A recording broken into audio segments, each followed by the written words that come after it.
Karena itu saudara, selama summit ini mari buka hati kita.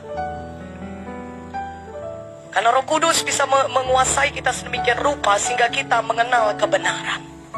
Dan kalau kita dapat kebenaran itu akan membebaskan kita. Dan betapa banyaknya kebenaran yang akan kita dengar selama summit ini. Firman Tuhan itu hidup dan berkuasa. Setiap waktu yang saudara pakai untuk dengar firman Tuhan, itu akan membawa Zoe lebih lagi melimpah kepada saudara. Yaitu imannya Tuhan akan lebih lagi ada pada saudara. Dan iman itu adalah mengenai sesuatu yang bukan akan datang, tapi itu adalah suatu hal yang sekarang. Bukankah itu Markus 11:23 berkata, jikalau kita meminta daripada Tuhan, kita percaya, kita sudah menerimanya. Jadi itu sekarang. Hari ini juga ketika saudara buka hati saudara kepada firman, Zoe akan datang lebih limpah lagi pada saudara, sehingga saudara dapat iman. Amin. Dan iman itu berarti saudara sudah menerima apa yang Tuhan janjikan. Saudara percaya saudara sudah menerimanya. Oke, ketika saudara dengar firman ini, saudara percaya, aku Tuhan berubah menjadi lebih seperti Engkau. Haleluya. Haleluya.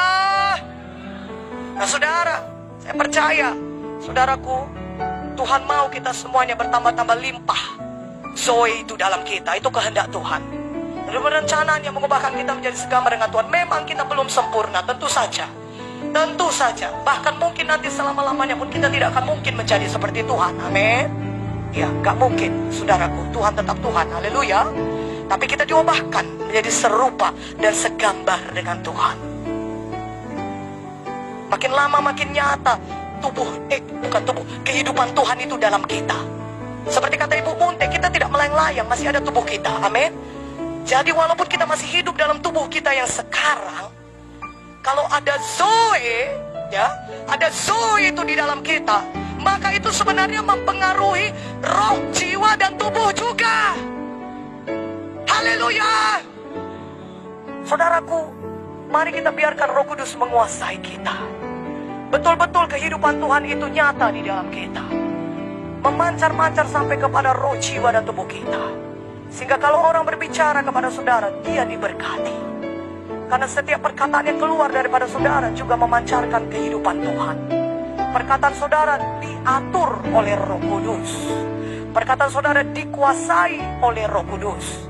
Perkataan saudara dipengaruhi oleh Roh Kudus. Coba kalau kehidupan saudara itu, lidah saudara dipengaruhi indera saudara, salah satu pengaruh jahat tadi saudara, maka saudara akan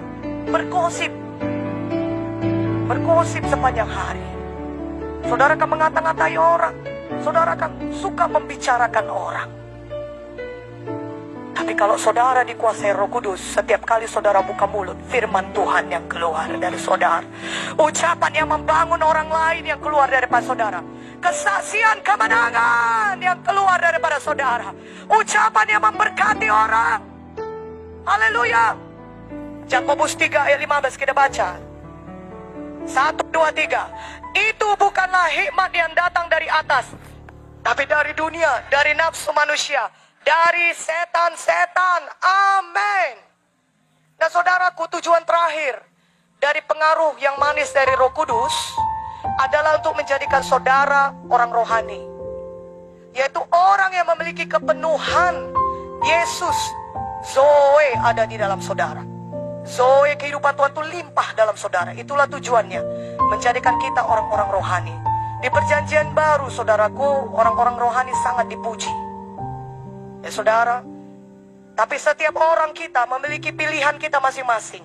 Apakah kita mau menjadi orang yang dikuasai setan, atau orang yang dikuasai nafsu atau indera kita, atau daging kita, atau orang yang mau dikuasai oleh dunia, atau mau menjadi orang rohani. Yang mana kita pilih, saudaraku? Orang rohani.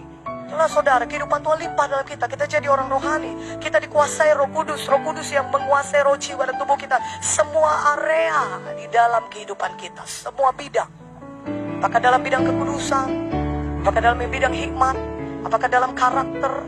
Apakah dalam pelayan? Semua bidang dalam kehidupan kita dikuasai oleh Roh Kudus.